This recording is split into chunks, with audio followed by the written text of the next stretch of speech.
السلام علیکم ورحمۃ اللہ وبرکاتہ۔ الحمدللہ رب العالمین والعاقبۃ للمتقین ولا عدوان الا علی الظالمین، واشهد ان لا الہ الا اللہ وحدہ لا شریک لہ، واشهد ان محمدا عبدہ ورسولہ، بلغ الرسالہ وادى الامانہ ونصح الامہ وترکها علی البیضاء لیلها کنہارها لا یزیغ عنها الا ہالک، صلوات اللہ وسلامہ علیہ وعلی آلہ وعلی اصحابہ ومن اهتدى بهديه واستنى بسنته الى يوم الدین وبعد۔ معزز ناظرین و مشاہدین، اگر میں یہ کہوں کہ اس وقت دنیا میں سب سے زیادہ مظلوم جو دین ہے وہ دین اسلام ہے، تو اس میں کوئی مبالغہ نہیں ہوگا۔ اسی طریقے سے اس وقت دنیا کے اندر سب سے مظلوم حکومت اگر کوئی ہے تو مملکت سعودی عرب ہے۔ ہر ایرا غیرہ نتھو خیرہ مملکت سعودی عرب کو مشورے دیتا پھرتا ہے، تحریر کے ذریعے سے، تقریر کے ذریعے سے، بیانات کے ذریعے سے ہر کوئی شخص انہیں مشورہ دیتا ہوا نظر آتا ہے۔ جو شخص اپنے گھر کو نہیں چلا سکتا، گھر میں 3-4 لوگ ہیں ان کو نہیں چلا سکتا، اس میں لوگ ٹوٹ پھوٹ کا شکار ہیں، آپس میں رنجش اور عداوت ہے، وہ لوگ ایسے لوگ مملکت سعودی عرب کو مشورہ دیتے پھرتے ہیں۔ اسی طریقے سے اگر پوری دنیا میں سب سے مظلوم کوئی خاندان ہے تو آل سعود ہے۔ انہوں نے اسلام کی اخلاص کے ساتھ اتنی خدمت کی، دین کی، حرمین شریفین کی، لیکن افسوس یہ ہے کہ انہیں دنیا میں ان کے ان خوبیوں کا اور ان کے ان خدمات اور کارناموں کا بدلہ لوگ انہیں الزام تراشیوں سے دیتے ہیں۔ کوئی انہیں منافق کہتا ہے تو کوئی انہیں یہودی کہتا ہے، کوئی انہیں کافر کہتا ہے، کوئی ان پر لعنت بھیجتا ہے، کوئی انہیں جہنم کا سرٹیفکیٹ دیتا ہے۔ ایسے لوگوں کی تعداد بہت زیادہ ہے اور آپ لوگ سوشل میڈیا میں دیکھتے اور سنتے رہتے ہیں۔ ابھی میرے پاس ایک کلپ آئی ہے، بہار کے ایک صاحب ہیں جن کا نام ہے عبداللہ سالم۔ یہ تو دیوبندی ہیں، انہیں چترویدی بھی لکھا جاتا ہے، اور حیرانگی کی بات تو یہ ہے کہ یہ بہار، کلکتہ اور بنگال کے اہل حدیث اسٹیجوں کی زینت بنتے ہیں اور انہیں باقاعدہ خطابت کے لیے وہاں بلایا جاتا ہے۔ ابھی ان کی ایک کلپ میرے پاس آئی، جو ویڈیو کلپ ہے، جس میں انہوں نے آل سعود کو یہودی قرار دیا کہ یہودی کی اولاد ہیں، اور اس طریقے سے بہت زیادہ غلط بیانی سے، الزام تراشی سے انہوں نے کام لیا۔ میرے پاس جس نے یہ بھیجی ویڈیو، انہوں نے کہا کہ ان پر رد ہونا چاہیے کیونکہ لوگ ان سے دھوکہ کھا رہے ہیں، اور اہل حدیث لوگ انہیں اپنے اسٹیج پر بلاتے ہیں اور باقاعدہ یہ وہاں پر تقریریں بھی کرتے ہیں۔ اس لیے میں نے فرض سمجھا کہ حق کا دفاع کیا جائے اور حق کو لوگوں کے سامنے بیان کیا جائے۔ یہی میری سب سے بڑی کمزوری ہے کہ میں باطل کو برداشت نہیں کر سکتا اور حق کا دفاع کرنے کے لیے میں میدان میں اتر جاتا ہوں۔ آج کی جو ہماری ویڈیو ہے اسی سے متعلق ہے کہ ان کی غلط بیانی اور الزام تراشی سے متعلق۔ انہوں نے تو دعویٰ تحقیق کا کیا کہ اگر میری ایک بات بھی جھوٹی ہو مجھے ہتھکڑی لگا کر کے جیل میں ڈال دیا جائے۔ میں نے تحقیق کی ہے، تحقیق کے بعد ہی ساری باتیں کر رہا ہوں۔ حالانکہ سچائی یہ ہے کہ ان کی ایک بات بھی تحقیق کے ترازو میں پوری نہیں اترتی۔ ان کا جو کچھ بھی ان کے پاس علم ہے، جو کچھ بھی ان کی معلومات ہیں، وہ سب کے سب یہودی، صہیونی، خوارج، روافظ اور فارسی اور اس طریقے جو صوفیہ ہیں، اہل بدعت ہیں، اور جو سعودی عرب کے حاسدین اور معاندین ہیں، وہی چینل اور اسی میڈیا سے انہوں نے کچھ معلومات حاصل کی ہیں جو سراسر ظلم اور زیادتی پر مبنی ہے، اور اس میں حقیقت سے دور دور کا کوئی واسطہ نہیں ہے۔ انہوں نے کہا کہ سعودی عرب کا نام پہلے جزیرۃ العرب تھا۔ کتنا بڑا جھوٹ اور کتنا بڑا یہ حدیث سے بھی ناواقفیت کی دلیل ہے اور تاریخ سے بھی ناواقفیت کی دلیل ہے۔ سعودی عرب کا کبھی بھی نام جزیرۃ العرب نہیں تھا۔ سعودی عرب کا نام پہلے مملکت الحجاز و نجد و ملحقاتها تھا۔ سن 1932 میں اس کا نام المملکت العربیہ السعودیہ پڑا ہے۔ المملکت السعودیہ العربیہ، یہ سن 1932 میں اس کا نام پڑا۔ پہلے اس کا نام مملکت الحجاز و نجد و ملحقاتها تھا، کبھی بھی اس کا نام جزیرۃ العرب نہیں تھا۔ جزیرۃ العرب پورے خطے کا نام ہے۔ آپ اس کو مثال سے یوں سمجھ سکتے ہیں جیسے ہم بر صغیر بولتے ہیں، بر صغیر کسی ملک کا نام نہیں ہے، بلکہ یہ پورے کچھ ایسے خطے کا نام ہے جس میں کچھ ممالک آتے ہیں۔ وہی مثال جزیرۃ العرب کی بھی ہے۔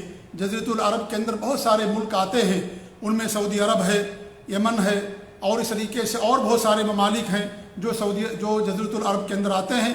لہذا کبھی بھی سعودی عرب کا نام جزیرۃ العرب نہیں تھا، یہ ان کی طرف سے بہت بڑا جھوٹ ہے۔ اور اگر وہ اللہ کے رسول صلی اللہ علیہ وسلم کی حدیث مراد لیتے ہیں کہ جزیرۃ العرب سے آپ نے یہودیوں کو نکالنے کی بات کہی، تو جزیرۃ العرب سے کیا مراد ہے، اس کے بارے میں علماء کے یہاں اختلاف ہے۔ کچھ علماء یہ کہتے ہیں کہ جزیرۃ العرب سے مراد کیا ہے، مکہ، مدینہ اور حجاز ہے۔ کچھ لوگ یہ کہتے ہیں کہ جزیرۃ العرب سے مراد مکہ، مدینہ اور یمن کے علاقے ہیں۔ یہ ابن تیمیہ رحمۃ اللہ علیہ کی تحقیق اور ان کا قول ہے، اسی کو اختیار کیا انہوں نے۔ امام مالک کا بھی غالباً یہی قول ہے۔ اور ایک قول یہ ہے کہ پوری خلیج عربی، پورے عرب کے لوگ، جس میں قطر، یمن، حتیٰ کہ مصر بھی، اور فلسطین اور سیریا، جارڈن، یہ سارے کے سارے علاقے جزیرۃ العرب کہلاتے ہیں۔ امام ابن باز رحمۃ اللہ علیہ نے اسی کو راجح قرار دیا ہے۔ بہرکیف سعودی عرب کا کبھی بھی نام جزیرۃ العرب نہیں تھا۔ یہ عبداللہ سالم صاحب کی غلط بیانی ہے، اور یہ تاریخ سے ناواقفیت کی بہت بڑی دلیل ہے۔ انہوں نے کہا کہ آل سعود یہ یہودی ہیں، اور ان کا جو بانی ہے اس کا نام ہے سعود مکاری۔ سعود مکاری، میں پہلی بار نام سن رہا ہوں مکاری۔ مکاری کون ہے، کس کی طرف نسبت ہے، کوئی بھی اس کو نہیں بتا سکتا ہے۔ شاید وہ مقرن کہنا چاہتا ہے، لیکن مقرن کی بجائے مکاری ان کی زبان سے نکل گیا۔ بہرحال یہ انہوں نے کہا کہ یہ سعود مکاری ایک یہودی تھا، اور اس کے ایک بیٹے تھے جس کا نام تھا محمد بن سعود ہو جائیں گے۔ یہی محمد بن سعود ہیں جن کے ہاتھ پر امام محمد بن عبد الوہاب رحمۃ اللہ علیہ نے بیعت کیا تھا، محمد بن سعود۔ تو ان کا کہنا یہ ہے کہ یہ ایک یہودی تھا سعود مکاری، اور اسی سے یہ ساری اولاد ہے، لہذا یہ آل سعود نہیں بلکہ یہ آل یہود ہیں۔ نعوذ باللہ من ذالک، کتنا بڑا جھوٹ، کتنا بڑا الزام۔ اور ایک ایسے خاندان کو جنہوں نے اپنے آپ کو اسلام کی خدمت کے لیے، حرمین شریفین کی خدمت اور توسیع کے لیے، پوری دنیا میں مسلمانوں کی خدمت کے لیے وقف کر رکھا ہے، ایسے لوگوں کو آپ یہودی کہہ رہے ہیں۔ آپ اپنے ایمان کی خیر کریں۔ اللہ کے رسول صلی اللہ علیہ وسلم کی حدیث ہے، اگر کوئی کسی کو کافر کہتا ہے اور وہ کافر نہیں ہے تو وہ کلمہ کہنے والے کی طرف لوٹ آتا ہے۔ کسی کو وہی یہودی کہنا اس کو کافر کہنے جیسا، بلکہ اس سے بھی کہیں زیادہ سخت ہے یہ۔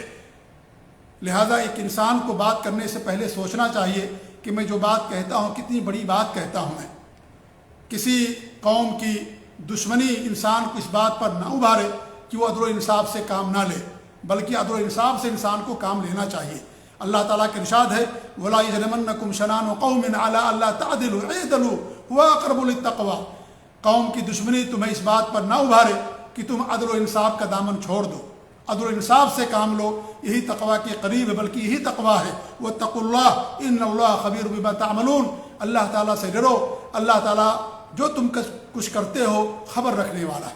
ایسے لوگوں کو اللہ تعالیٰ سے ڈرنا چاہیے جو اس طرح کی بڑی بڑی باتیں مملکت سعودی عرب کے تعلق سے یا کسی بھی کے تعلق سے وہ کریں، یہ کتنی بڑی بات ہے۔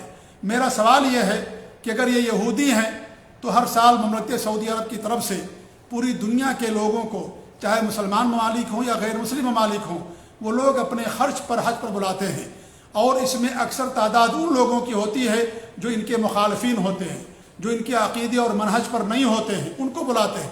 ہمارے ملک ہندوستان سے بھی ایسے ہی لوگوں کی تعداد زیادہ رہتی ہے جو ان کے عقیدے اور منہج ان کے خلاف ہیں، انہیں گالیاں دیتے ہیں اور ان کو بدنام کرتے ہیں، ان کے خلاف سازشیں کرتے ہیں، ان کے خلاف لکھتے رہتے ہیں۔ بیچارے جو اہل حدیث اور سلفی ہیں انہیں تو بہت کم ملتا ہے، بڑی سفارشیں کرنی پڑتی ہے۔ 95% تو ایسی لوگ پوری دنیا سے آتے ہیں جو ان کے عقیدے اور منہج کے خلاف ہوتے ہیں۔ تو جب یہ یہودی ہیں، یہودی کی اولاد ہیں، تو پھر ان کے ذریعے آپ کیوں حج کرنے کے لیے آتے ہیں؟ آپ ان کی دعوت کو کیوں قبول کرتے ہیں؟ یہ تو یہودی ہیں آپ کے بقول۔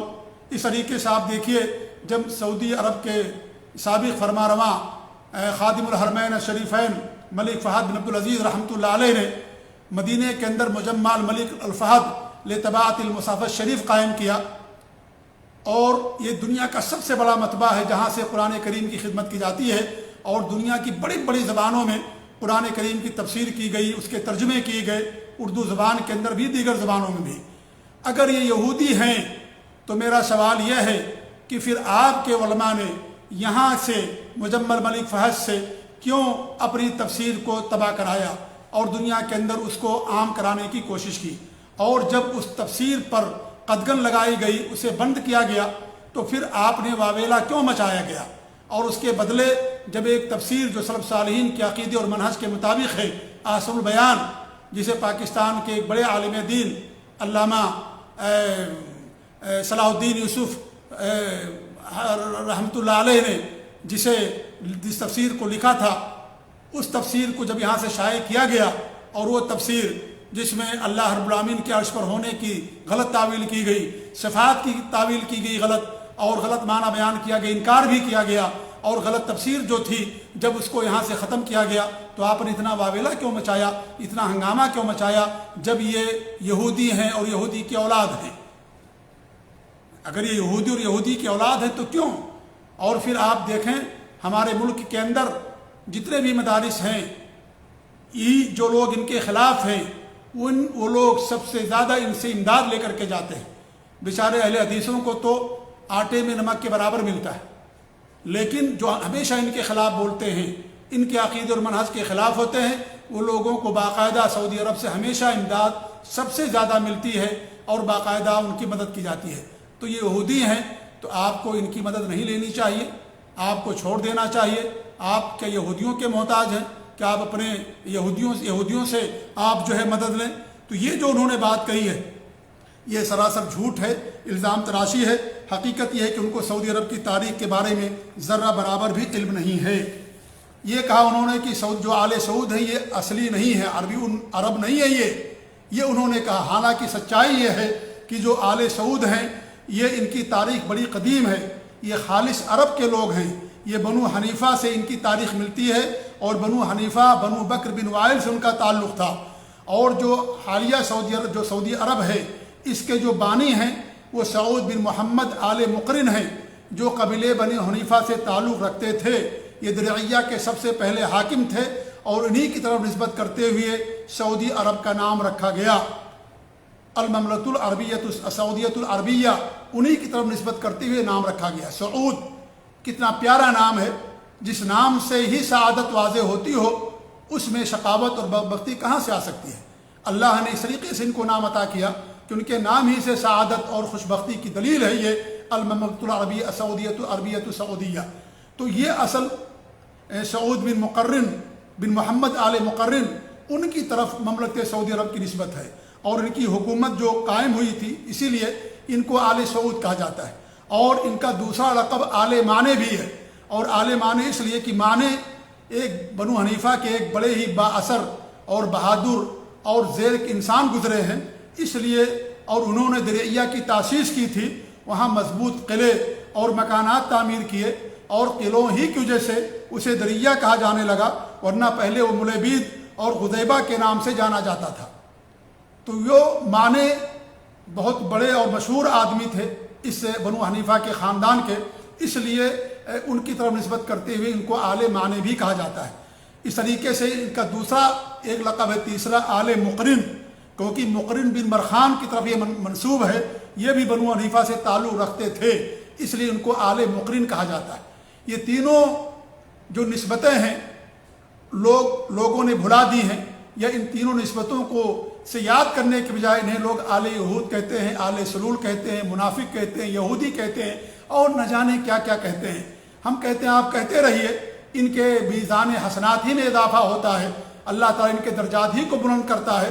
آپ ان کی غیبتیں کرتے ہیں، ان کی چغلخوریاں کرتے ہیں، اور ان کے خلاف سازشیں کرتے ہیں، الزام تراشیاں کرتے ہیں، اللہ تعالیٰ ان کے مقام کو بلند کرتا ہے، اور اس طریقے سے اللہ تعالیٰ ان کے جو وفات پا گئے ان کے دروازے کے عمل کے دروازے کو بھی اللہ رب العالمین نے کھول رکھا ہے، اور ان کے اعمال کے اندر نیکیوں کے اندر اضافہ ہوتا رہتا ہے۔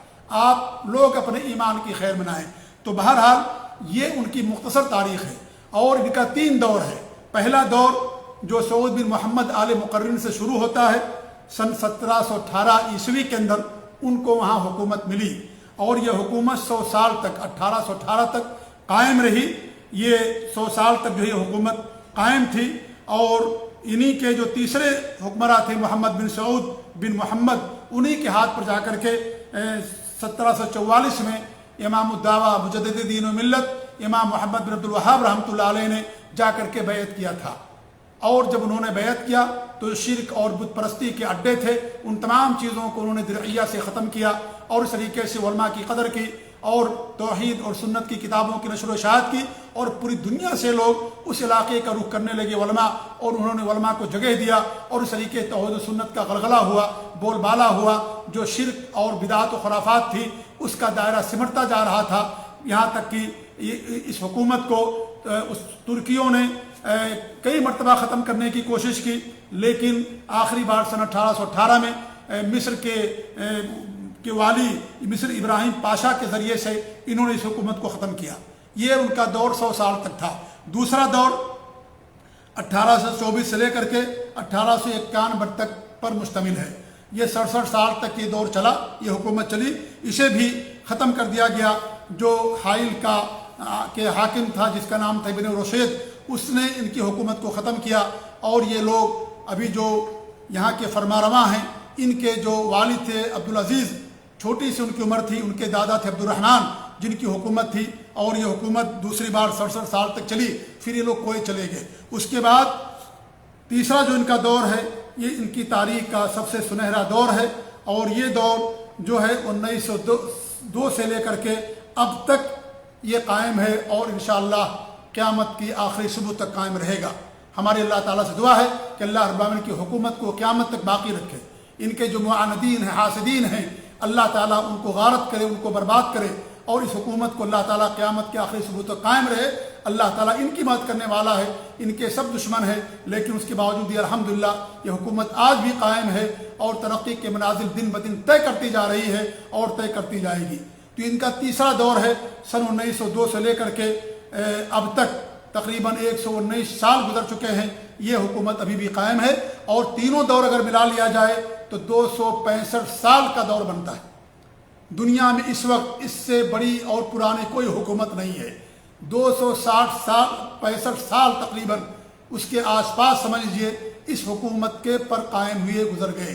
دو مرتبہ ان کی حکومتیں مشرکین نے، بت پرستوں نے، اور اس طریقے سے جو صوفیاء ہیں یا جو قبر پرست لوگ ہیں، ان لوگوں نے ان کی حکومتوں کو ختم کیا. لیکن اللہ رب العالمین نے ان کی حکومتوں کو واپس بھی کرتا رہا، اور تیسری بار ان کو حکومت ملی جو آج تک قائم ہے. تو یہ مختصر سی تاریخ ہے جو میں نے آپ کے سامنے یہاں کے حکومت کے بارے میں پیش کیا ہے. انہوں نے ایک بات اور کہی جو کتنا بڑا جھوٹ ہے. انہوں نے کہا کہ میں نے ہر بات تحقیق سے کہی ہے، حالانکہ میں کتنا بڑا جھوٹ وہ کہتے ہیں کہ سن 1519 میں برطانیہ سے معاہدہ ہوا. 1519 میں اس حکومت کا برطانیہ سے کیا ہوا؟ معاہدہ ہوا اس حکومت کے لیے. میرے بھائی یہ حکومت 1519 میں تھی ہی نہیں. اس حکومت یہ سب سے پہلی بار جب یہ حکومت آئی، میں نے بیان کیا کہ سن 1718 میں پہلی بار یہ حکومت قائم ہوئی 1718 میں. اور آپ کہتے ہیں کہ 1519 میں برطانیہ سے ان کا معاہدہ ہوا. اس وقت تو دنیا کے اندر تھے ہی، ان کی حکومت ہی قائم نہیں تھی. 1519 کی آپ نے بات کہی ہے، اس وقت ان کی حکومت تھی ہی نہیں. آپ خود اندازہ لگائے کہ کتنا بڑا جھوٹ ہے یہ. میں سمجھا کہ شاید یہ ان کی زبان سے چیز ادا ہو گئی ہوگی. ہو سکتا ہے اس سے مراد وہ سعودی عربی تاریخ لے رہے ہوں. تو عربی تاریخ تو بھی 1443 تک پہنچی ہے، 1519 تک پہنچی ہی نہیں ہے. تو کس طریقے سے عربی تاریخ مراد لیا جا سکتا ہے؟ اور اگر یہ سمجھا جائے کہ انہوں نے 1915 مراد لیا ہے تو بھی یہ غلط ہے، جھوٹ ہے. اس لیے کہ 1915 سے پہلے یہ حکومت قائم ہے. سن 1718 سے حکومت قائم تھی، اور سن 1902 میں تیسری بار ان کو حکومت ملی. اور سن 1932 کے اندر یہ انہوں نے جو ہے مملکت سعودی عربیہ کا نام رکھا، جیسا کہ میں نے شروع بیان کیا. تو یہ بہت بڑا جھوٹ انہوں نے بیان کیا ہے. یہ اس بات کی دلیل ہے کہ نہ انہیں کتاب و سنت کا علم ہے، نہ ان کے پاس عقیدہ ہے، نہ ان کے پاس منہج ہے صحیح سلف صالحین کا، نہ ان کے پاس تاریخ کا علم ہے. کیونکہ انہوں نے جا کر کے آخر میں ایک بات اور کہی ہے. انہوں نے یہ کہا کہ جو کچھ بھی میرے پاس ہے یہ علماء دیوبند کی جوتیوں کے صدقے میں ہے. اعوذ باللہ من ذالک.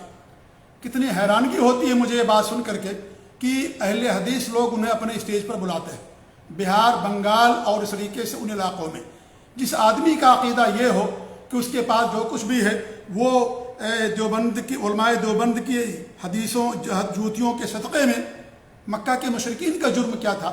ان کے پاس تو اور بڑی بڑی نسبتیں تھیں، وہ تو حضرت ابراہیم علیہ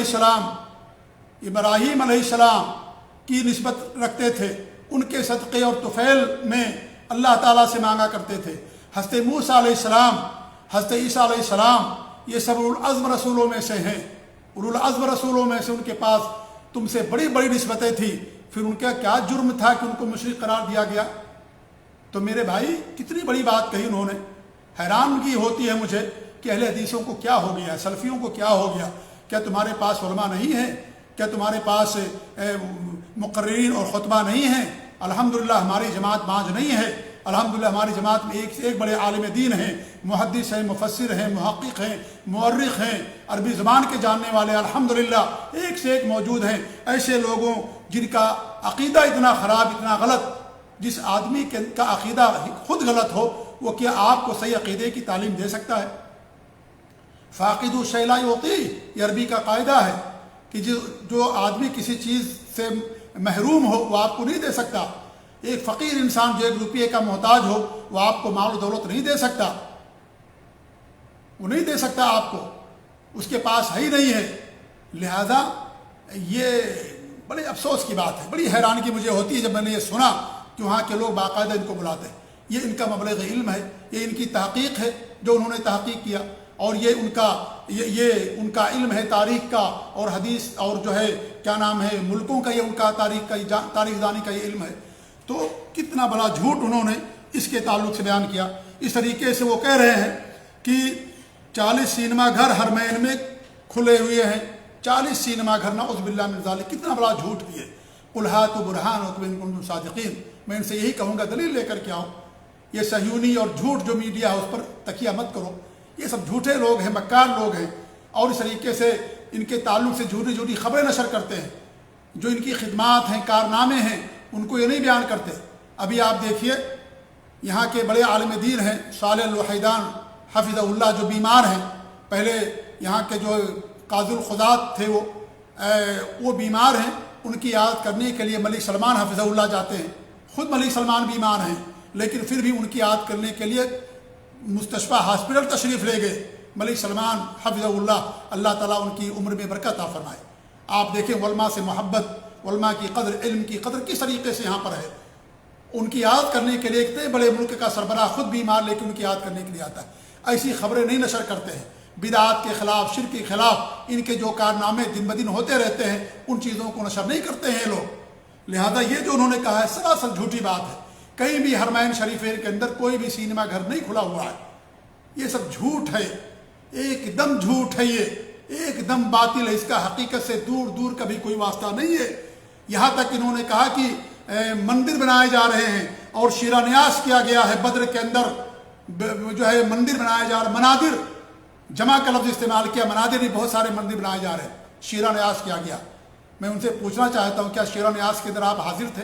ہم تو یہ سعودی عرب کے اندر رہتے ہیں، ہمیں پتہ نہیں چلا اور نہ کسی کو معلوم ہے۔ تم یہ کہتے ہو کہ شیرہ نیاز کیا گیا، تو کیا وہ تم شیرہ نیاز کے اندر آئے تھے؟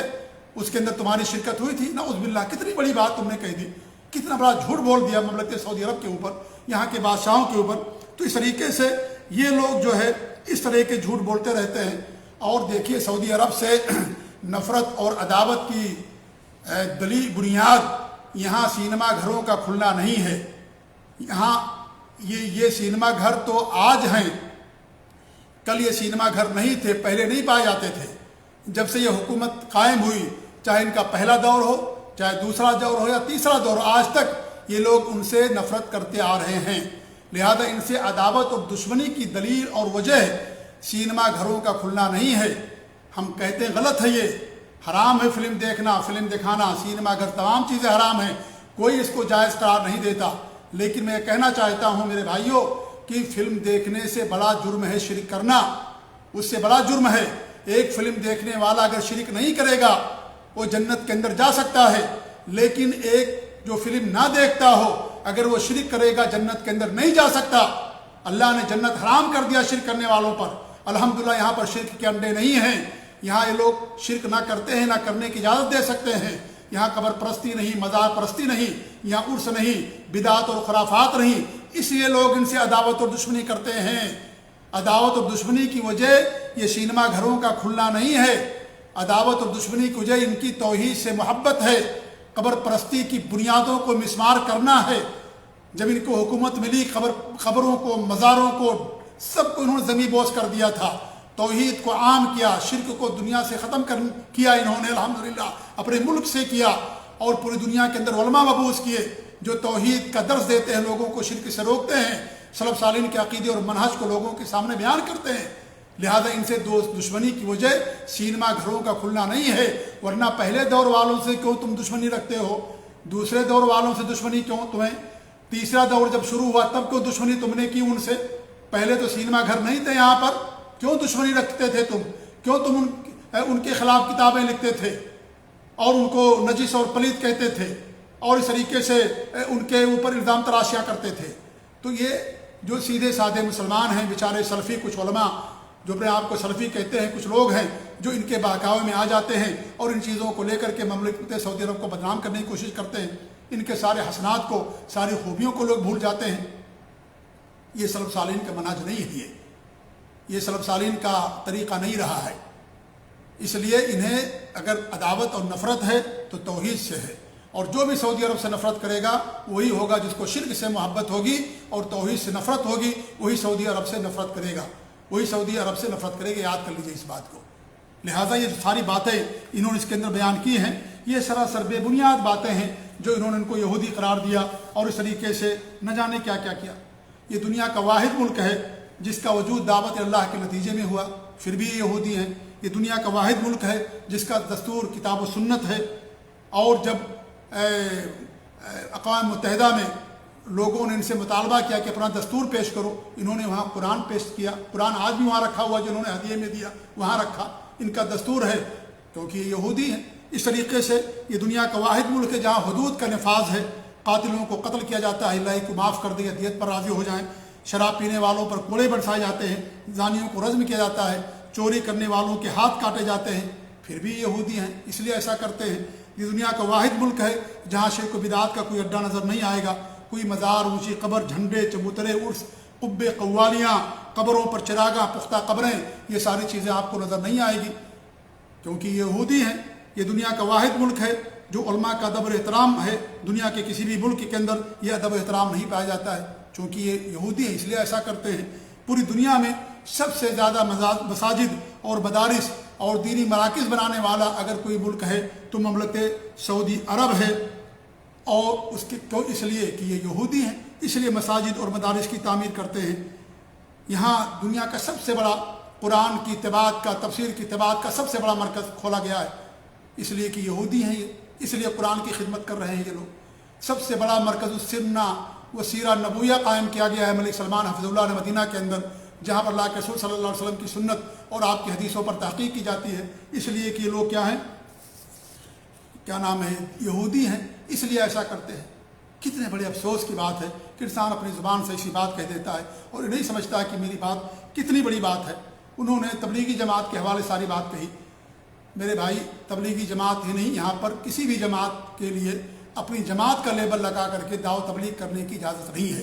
یہ بات میں نے پہلے بھی کہی ہے اور آج بھی کہہ رہا ہوں، یہاں پر کوئی جماعت اپنا لیبل لگا کر کے دین کا کام نہیں کر سکتی۔ الحمدللہ یہاں وزارت الشؤون اسلامیہ والاوقاف و دعوت ارشاد قائم ہے، ایک باقاعدہ دعوت ارشاد کا شعبہ، ایک وزارت قائم ہے، اور اس کے تحت پورے سعودی عرب کے اندر کئی سو مراکز ہیں، دعوتی مراکز ہیں، جہاں سے الحمدللہ توحید و سنت کا کام ہوتا ہے، غیر مسلموں کو دعوت دی جاتی ہے۔ غیر مسلموں کتنے لاکھاں غیر مسلم ہیں، لاکھاں لاکھ جنہوں نے اسلام کی دولت انہیں ملی، کروڑاں کروڑ بدعتی اور مشرک مسلمان تھے جنہیں توحید اور سنت ملی اور شرک اور بدعات کو انہوں نے چھوڑ دیا۔ الحمدللہ اتنی ساری برکتیں یہ سب کر رہے ہیں اس لیے کہ یہودی ہیں، اس لیے ساری چیزیں کر رہے ہیں۔ کتنے مراکز دعوتی ہیں یہاں پر، اور جب یہ یہودی ہیں اور آپ کی جماعت پر انہوں نے پابندی لگا دی تو پھر آپ واویلا کیوں مچاتے ہیں؟ بھئی یہودی کیا کرے گا؟ یہودی اسلام پر پابندی لگائے گا، قرآن پر پابندی لگائے گا، دین پر پابندی لگائے گا۔ جب یہ یہودی ہیں تو آپ واویلا کیوں مچا رہے ہیں؟ آپ شور ہنگامہ کیوں کر رہے ہیں؟ پہلی بات تو یہ کہ انہوں نے کوئی پابندی نہیں لگائی ہے، یہاں ہر جماعت پر پابندی، کوئی بھی جماعت، نہ یہاں پر کوئی جماعت رجسٹرڈ ہے جیسا کہ ہمارے ملکوں کے اندر ہوتا ہے، نہ کوئی بھی جماعت اپنا لیبل لگا کر کے یہاں دین کا کام نہیں کر سکتی۔ یہ تو صرف انہوں نے ان کی جو تبلیغی جماعت کی خطرناکیاں، ان کے برے عقائد اور ان کی گمراہیاں ہیں، ان کو بیان کرنے کے لیے انہوں نے کہا ہے، اور اس سے پہلے 4 مرتبہ چیز ہو چکی ہے، 1420 میں، 1424 میں، 1427 میں، 1441 میں، یہ چیزیں یا 40 کے اندر ہو چکی، اور ابھی 5ویں بار ایسا ہوا ہے۔ اور صرف تبلیغی جماعت نہیں بلکہ ہر وہ جماعت جو سلف صالحین کے عقیدے سے منحرف ہے، غلط عقیدہ ہے، غلط منہج ہے، ان تمام لوگوں پر اس طریقے سے وقتاً فوقتاً یہ اپنے خطبہ کو رہنمائی کرتے ہیں کہ معاشرے کو ان کے غلط عقائد سے پاک کرنے کے لیے ان کی خطرناکیاں اور ان کے نقصانات لوگوں کے اندر بیان کیے جائیں۔ الاخوان المسلمین، السروریہ اور اس طریقے صوفیہ اور بدعات اور خرافات اور شرک پر تو ہمیشہ ان کا خطبہ اور درس ہوتا ہی رہتا ہے۔ یہ پہلی بار ایسا نہیں ہوا ہے۔ اب چونکہ سوشل میڈیا بہت زیادہ اس وقت حرکت میں ہے، اس لیے خبر نشر ہو جاتی ہے، ورنہ یہ چیز تو بہت پہلے سے ہوتی رہی اور ہوتی رہی ہے اور ہوتی رہے گی۔ ابھی تعویذ گنڈے کے اوپر انہوں نے کہا تھا کہ تمام مسجدوں کے اندر تعویذ گنڈے کی مذمت اور اس کے نقصانات اور اس کی خطرناکی پر خطبہ دیا جائے۔ تو اس طریقے سے وقتاً فوقتاً اس طریقے کی باتیں ہوتی رہتی ہیں تاکہ معاشرے کو غلط عقیدوں سے پاک و صاف رکھا جائے۔ تو اس سے کوئی تعلق نہیں ہے کہ آپ اس کو اس تناظر میں دیکھیں جس تناظر میں ہمارے یہاں کے لوگ دیکھتے تو پروپیگنڈا ہے کہ ان کے اوپر پابندی لگائی گئی ہے، ان کے اوپر کوئی پابندی نہیں لگائی گئی ہے، اور اگر پابندی ہے تو تمام جماعتوں پر پابندی ہے۔ سن 1400 میں جب جوہیمان کا فتنہ ہوا تھا اس وقت سے لے کر کے ہی یہ ساری پابندیاں سب کے اوپر ہیں، بلکہ اس سے پہلے جب ملک عبدالعزیز رحمۃ اللہ علیہ کو اللہ رب العالمین نے یہاں پر قبضہ دیا اور اللہ رب العالمین نے ان کو یہ سارا علاقہ فتح کرایا، تو ان کے پاس الاخوان المسلمین کے لوگ آئے تو ان سے آفس مانگی، تو ملک عبدالعزیز رحمۃ اللہ علیہ نے کیا کہا؟ کلنا مسلمون و کلنا اخوان، ہم سب کے سب مسلمان ہیں، سب کے سب آپس میں بھائی بھائی ہیں، ہمیں اس کی کیا ضرورت؟ الحمدللہ یہاں پر ایک ہی جماعت ہے جو سلف صالحین کے نقش قدم پر چلنے والی اہل سنت والجماعت، سلف صالحین کتاب و سنت، صحابہ سے محبت، سنت سے محبت، اس کی نشر و اشاعت کرنے والی جماعت ہے، ایک ہی جماعت ہے۔ اس لیے یہاں پر دیکھیے کوئی لیبل آپ کو نظر نہیں آئے گا، نہ مسجدوں کے اوپر نہ مدرسوں کے اوپر کوئی لیبل آپ کو نظر نہیں آئے گا۔ ایک ہی جماعت ہے سلف صالحین کی، اور ایک ہی جماعت ہونی بھی چاہیے، سلف صالحین کی جماعت، کتاب و سنت کی جماعت، اور باقی جو جماعتیں فرقے ہیں اللہ کے رسول نے کیا فرمایا؟ کل فی النار الا واحدہ، سارے جہنم کے اندر جائیں گے سوائے ایک فرقہ کے۔ وہی فرقہ یہاں پر ہے، کتاب و سنت والا فرقہ، سلف صالحین کے نقش قدم پر چلنے والا فرقہ۔ لہذا یہ جو باتیں انہوں نے کہی ہیں یہ سب سے جھوٹی باتیں ہیں۔ سب سے زیادہ فلسطین کی مدد کرنے والا بھی اگر کوئی ملک ہے تو مملکت سعودی عرب ہی ہے، اس لیے کہ یہودی ہیں، اس لیے سعودی فلسطین کی مدد کرتے ہیں۔ آج تک اسرائیل سے ان کا کوئی تعلق نہیں ہے، نہ تجارتی نہ دفتر کا اور نہ ہی سفارتی کوئی تعلق ان کا ان سے نہیں ہے، لیکن کیونکہ یہ یہودی ہیں اس لیے اسرائیل سے ان کا کوئی تعلق نہیں ہے۔ تو میرے بھائی کیا کیا باتیں کہی جائیں، یہ سب ایسے لوگوں کے اللہ تعالیٰ کا خوف کرنا چاہیے اور اللہ تعالیٰ کے سامنے سب کو حاضر ہونا ہے اور حساب دینا ہے، اور یہ زبان کی حفاظت انسان کے لیے بہت ضروری ہے۔ انسان اپنے زبان کے غلط استعمال کرنے کی وجہ سے جہنم کے اندر جائے گا۔ اللہ کے رسول صلی اللہ علیہ وسلم کی حدیث ہے سب سے زیادہ گناہ انسان زبان کے ذریعے سے کرتا ہے، اور ایک حدیث میں آپ فرماتے ہیں کہ وَهَلْ يُكَبُّ النَّاسُ فِي النَّارِ وَهَلْ يُكَبُّ النَّاسَ فِي النَّارِ إِلَّا حَصَائِدُ أَلْسِنَتِهِمْ، کہ لوگوں کو جہنم میں ان کی زبانوں کی غلط استعمال کی وجہ سے لوگ جہنم کے اندر جائیں گے، جو ہے ان کو داخل کیا جائے گا۔ اس طریقے سے بہت ساری حدیثیں ہیں۔ آپ صلی اللہ علیہ وسلم فرماتے ہیں جو شرمگاہ کی اپنی زبان کی حفاظت کی ذمہ داری لے لے، میں ایسے شخص کے لیے جنت کی ضمانت لیتا ہوں۔ زبان کی حفاظت کیجیے، زبان کی قدر کیجیے، اور اللہ تعالیٰ کے یہاں جواب دہی کا احساس کیجیے۔ اگر دشمنی ہے تو بھی عدل و انصاف سے کام لیجیے۔ ہم آپ پر کوئی حکم نہیں لگاتے، کسی بھی چیز کا کوئی حکم نہیں لگاتے، آپ جو چاہیں جو کیجیے۔ آپ نے اتنا غلط عقیدہ بیان کیا کہ ان کی جوتیوں کے صدقے میں آپ کا عقیدہ آپ کے ساتھ ہے، ہم یہ بتائیں گے کہ آپ کا عقیدہ غلط ہے، یہ حرام ایسا عقیدہ رکھنا، یہ شرک نہیں تو شرک کا ذریعہ ضرور ہے یہ اس طرح کا عقیدہ رکھنا۔ لہذا یہ ہم آپ کو دعوت دیتے ہیں کہ آپ اہل حدیث اسٹیج پر اگر آتے ہیں تو اپنا عقیدہ کی بھی اصلاح کیجیے اور اپنا عقیدہ بھی درست کیجیے اور بدعت اور خرافات کو چھوڑیے، اور واضح ہو گیا کہ آپ کے دلوں کے اندر جو حقد ہے، جو عداوت ہے، اور جو سعودی عرب کے تعلق سے غلاظت بھری ہوئی ہے، وہ تمام باتیں واضح ہو جاتی ہیں وقتاً فوقتاً۔ یہ واقعات بتا دیتے ہیں کہ انسان کون صحیح منہج پر ہے۔ اس یہ واقعات کشافات ہوتے ہیں، انسان کے منہج کو، اس کے عقیدے کو، اس کی فکر و اس کی سوچ کو بتا دیتے ہیں کہ کون کس عقیدے کس منہج کا ہے۔ لہذا میں اپنی بات ختم کرتے ہوئے کہوں گا کہ اللہ تعالیٰ مملکت سعودی عرب کی حفاظت فرمائے، اور یہ بھی کہوں کہ انہوں نے ان کو دہشت گرد نہیں کہا ہے، بوابۃ من بوابات الارہاب کہا ہے، دہشت گردی کے دروازوں میں سے ایک دروازہ کہا ہے، کیونکہ کچھ لوگوں نے اس کا غلط استعمال کیا اور اس طریقے سے یا یہاں کے لوگ اس کے اندر کچھ لوگ پائے گئے تو ان کا اپنا داخلی معاملہ ہے جس کی بنا پر انہوں نے اس پر پابند جو ہے اس کے تعلق سے بات کہی ہے، ورنہ پابندی تو یہاں پر جیسا کہ میں نے شروع میں کہا کہ ہر جماعت کے اوپر ہے، کوئی بھی جماعت اپنا لیبل لگا کر کے یہاں دین کا کام نہیں کر سکتی، اگر کرنا ہے تو آپ جو ہے وزارت الشؤون اسلامیہ کے تحت ہی آپ کر سکتے ہیں۔ یہاں مجمع الفقہ الاسلامی قائم ہے جہاں پر ہمارے ملک کے لوگ بھی اس کے اندر باقاعدہ رکن ہیں۔ سوال یہ کہ یہودی ہیں یہ تو پھر مجمع الفقہ الاسلامی کے اندر کیوں رکن ہیں؟ کیوں لوگ وہاں سے حج کرنے کے لیے آتے ہیں؟ کیوں یہاں پر رکن ہیں مجمع الفقہ الاسلامی کے؟ کتنی بڑی بات کہی، اللہ تعالیٰ انہیں ہدایت دے، اللہ مجھے بھی ہدایت دے، اللہ تعالیٰ ہم سب کی اصلاح فرمائے، آمین۔ اور اللہ تعالیٰ اس پورے سعودی عرب کی اللہ تعالیٰ حفاظت فرمائے، اللہ تعالیٰ انہیں اور دین کا کام کرنے کی توفیق دے، اللہ تعالیٰ ان کو اور مزید ترقی عطا فرمائے۔ یقیناً معاصی ہیں، منکرات ہیں، کچھ گناہ ہیں، اس میں کوئی شک نہیں ہے کہ پایا جاتا ہے، لیکن ہمارے اندر بھی خامیاں ہیں، ہمارے معاشرے کے اندر بھی خامیاں ہیں اور ہمارے اندر بھی خامیاں پائی جاتی ہیں، لہذا انسان کو تو انصاف سے کام لینا چاہیے۔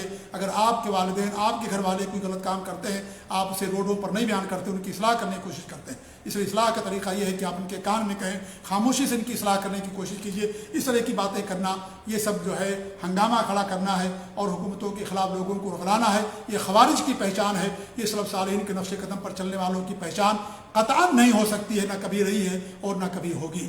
اللہ تعالیٰ ہم سب کو ہدایت دے، آمین۔ مبارک اللہ فیکم و جزاکم اللہ خیر۔ ہم سب کا شکریہ ادا کرتے ہیں جن جن لوگوں نے بھی ہماری گفتگو سنی، اور ہم گزارش یہی کریں گے کہ آپ اس کو عام کریں تاکہ حق واضح ہو اور باطل کا دائرہ تنگ ہو اور لوگوں کو حق بات پہنچے۔ جزاکم اللہ خیر، السلام علیکم ورحمۃ اللہ وبرکاتہ۔